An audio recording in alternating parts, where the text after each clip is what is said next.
수요 기도회에 오신 모든 교우들을 주님의 이름으로 환영합니다. 다 함께 주 품에 품으소서 찬양하겠습니다.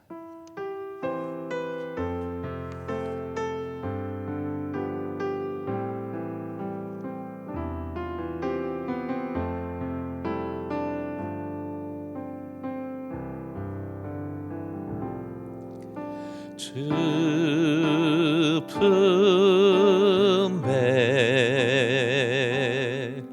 품으소서.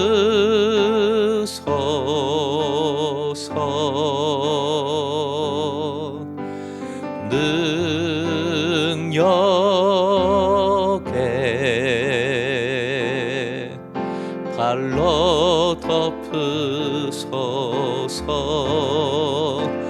거친 파도 날 향해 와도 주와 함께 날아오르리.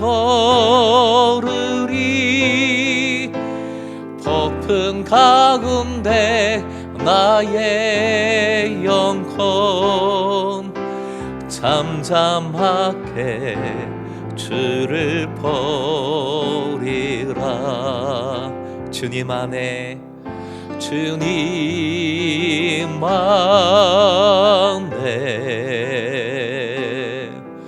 나 거하리.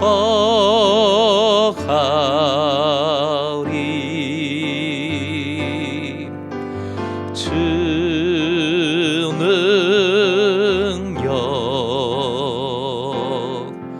나 잠잠히 믿네. 거친 파도 날 향해 와도 주와 함께 날아오르리. 폭풍 가운데 나의 영혼 잠잠하게 주를 보리라.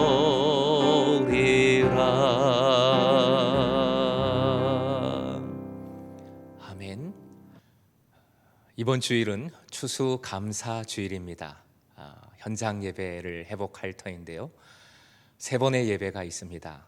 우리 공동식사가 아직은 안 되어서 오전 중에 인원을 분배해서 3번의 예배를 드리고자 합니다. 8시 반, 10시, 11시 반 시간을 꼭 기억해 주셔서 후에 다시 공지가 될 터이지만 내가 어떤 예배 드리면 되는가 잘 숙지하셔서 예배에 참여해 주시기 바랍니다. 미래공동체는 11시 반에 현장 예배를 드리게 됩니다.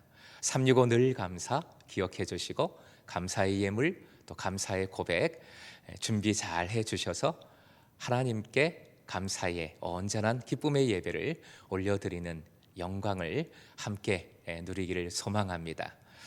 허락하시는 하나님 말씀 예레미야 48장 12절 13절 우리 한 목소리로 함께 봉독하겠습니다. 시작. 그러므로 여호와께서 말씀하시니라.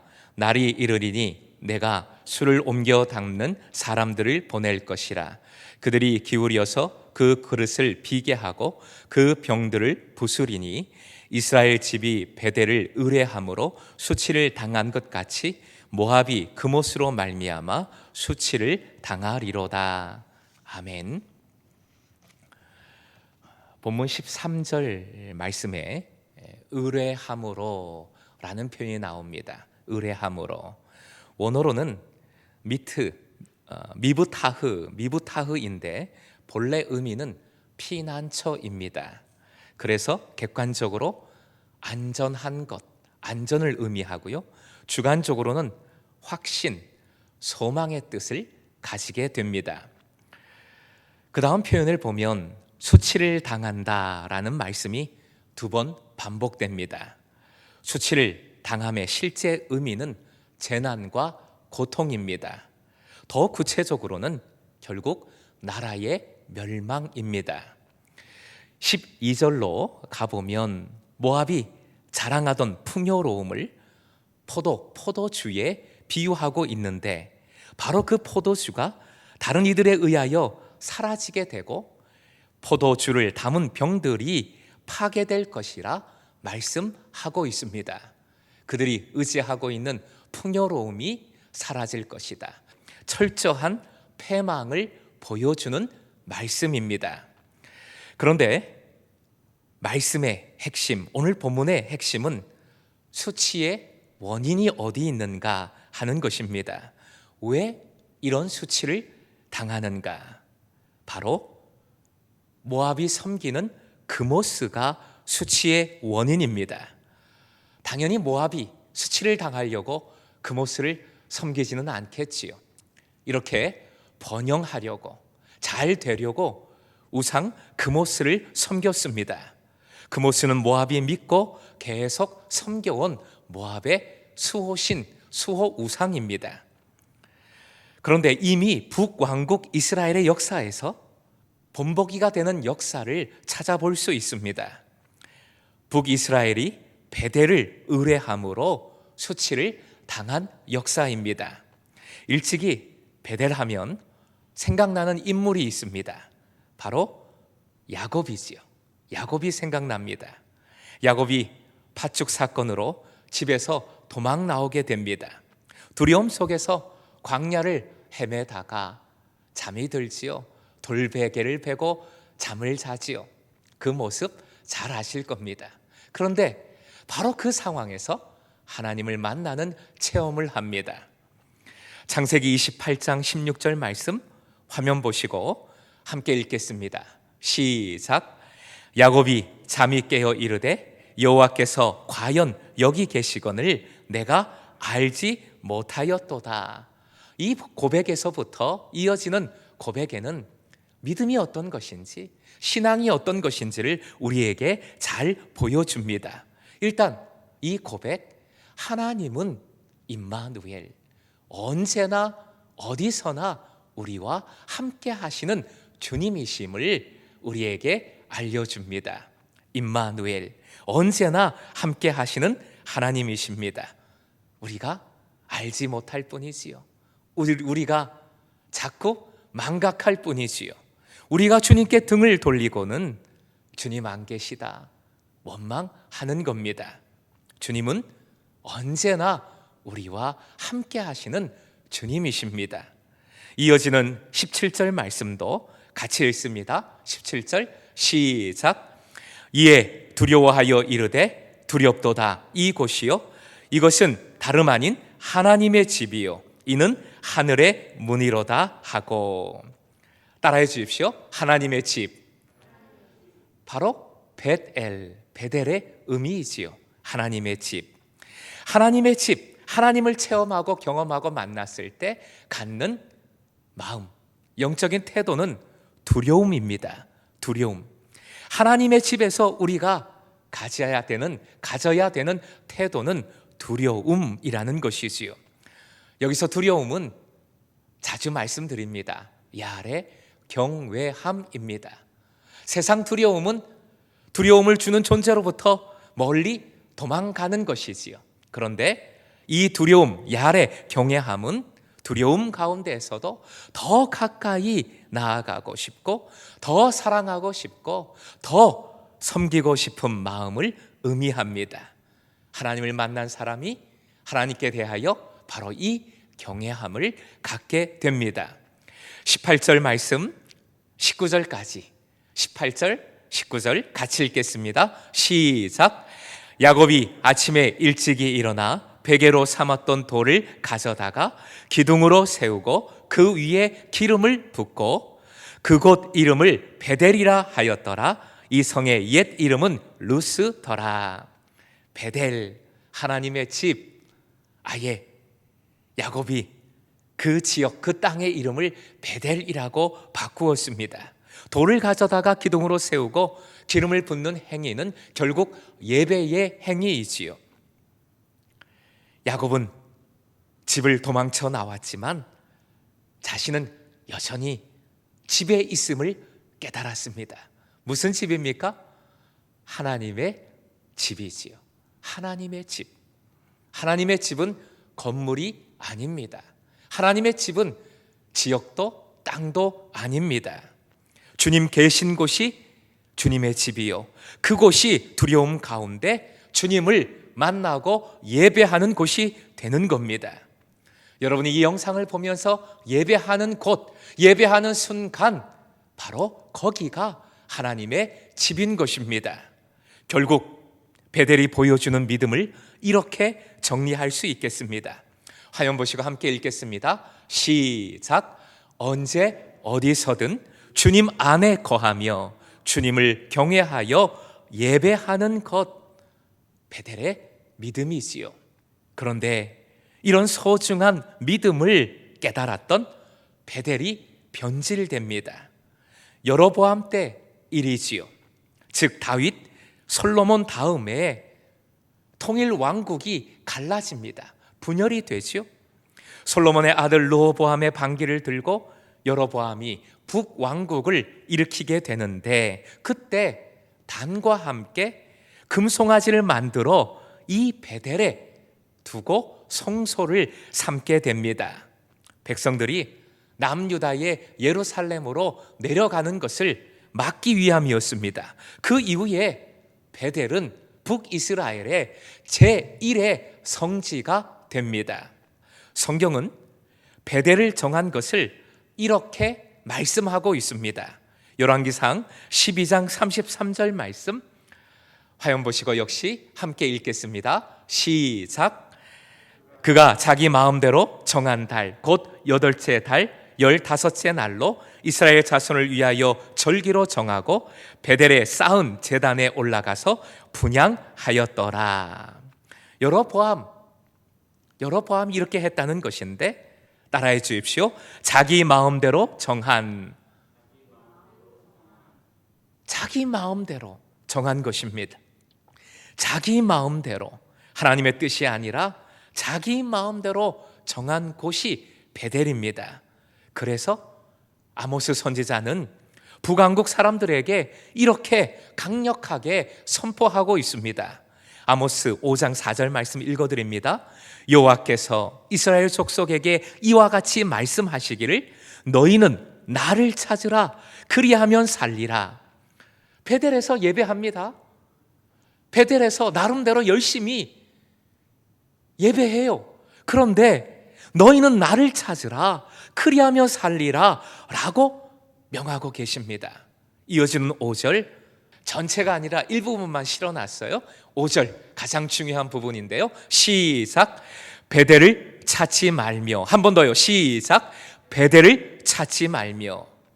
아까 말씀과 붙이면 베델을 찾지 말고 나를 찾으라, 그리하면 살리라. 6절로 가봅니다. 6절에 확실하게 나오죠. 6절 말씀 시작. 너희는 여호와를 찾으라, 그리하면 살리라. 그렇지 않으면 그가 불같이 요셉의 집에 임하여 멸하시리니 베델에서 그 불들을 끌 자가 없으리라. 요셉의 집 북이스라엘입니다. 베델에서 그 불을 끌 자가 없으리라.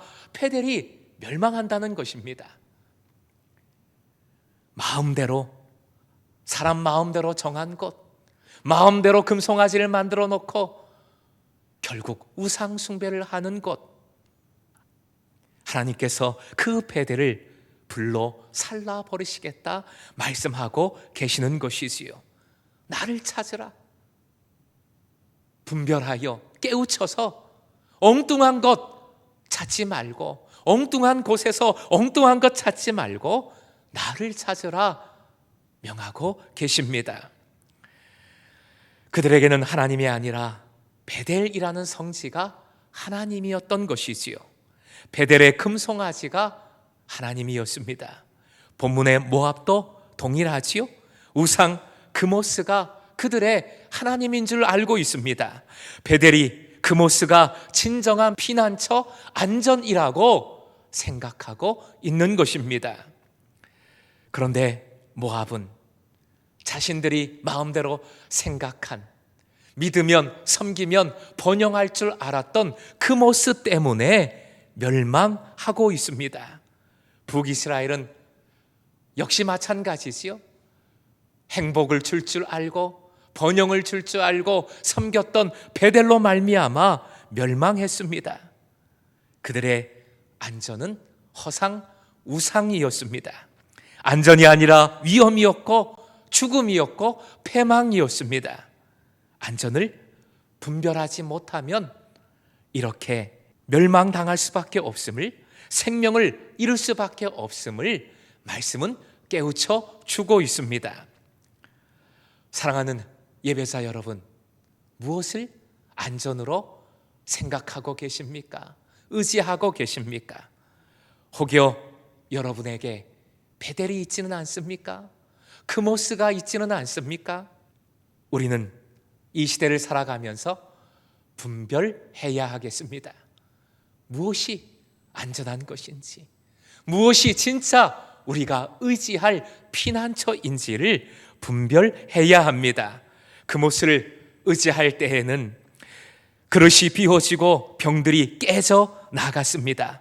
반면 주님을 의지할 때에는 분별하여 주님께서 우리의 피난처임을 신뢰하고 주님만 의지할 때에는 채워짐의 풍성함, 주님께서 안전하게 보호하여 주시는 그 능력을 반드시 덧입게 되는 줄로 믿습니다. 주님만을 의지함이 평안이요 번영입니다. 어떤 상황에도 내가 정한 베델, 허상뿐인 크모스를 내려놓으십시오. 오직 주님만을 의지함으로 주님 주시는 안전함을 누리는 여러분 되시길, 그리고 주님 의지함으로 모든 것을 채워주시는 그 은혜를 누리는 여러분 되시길 주님의 이름으로 축원드립니다. 우리 함께 드리는 공동기도문 중보기도 함께 읽겠습니다. 시작. 자비의 하나님, 헛된 안전을 버리고 주님만을 의지하며 간구합니다. 금성을 제자 공동체로 성숙하게 하소서. 감사주일 함께 예배드림의 기쁨과 감사가 충만케 하소서. 365 늘 감사를 올려드릴 때 기쁨이 충만하게 하소서. 내 생일의 모든 여정을 주장하시어 위로의 은혜와 공감의 기쁨이 충만하게 하소서. 미래 공동체를 세워주소서. 교회와 각 미래 공동체와 가정과 나르가 연결되고 하나 되게 하소서. 미래 자녀들의 믿음과 학업과 관계를 지켜주소서. 이 어려움 속에도 희망과 기쁨이 넘치는 미래 공동체가 되게 하소서. 지역을 품는 지역 공동체가 되게 하소서. 지역과 열방까지 코로나와 재해로 고통받는 이들에게 소망을 주소서. 선교사들의 가정과 건강과 사역을 지켜주소서. 부단히 지역과 소통하며 섬길 때에 우리 동네 교회로 칭송받게 하소서. 속히 치유하여 주소서. 어려움 겪는 가정에 새 힘을 주소서. 환우들을 주 성령께서 새롭게 하여 주시고 능력을 더하여 주소서. 연로한 교우들을 강건케 하시고 평안으로 인도하여 주소서. 우리의 피난처가 되시며 소망이 되시는 예수님의 이름으로 기도합니다. 아멘. 한 번 더 기도하겠습니다.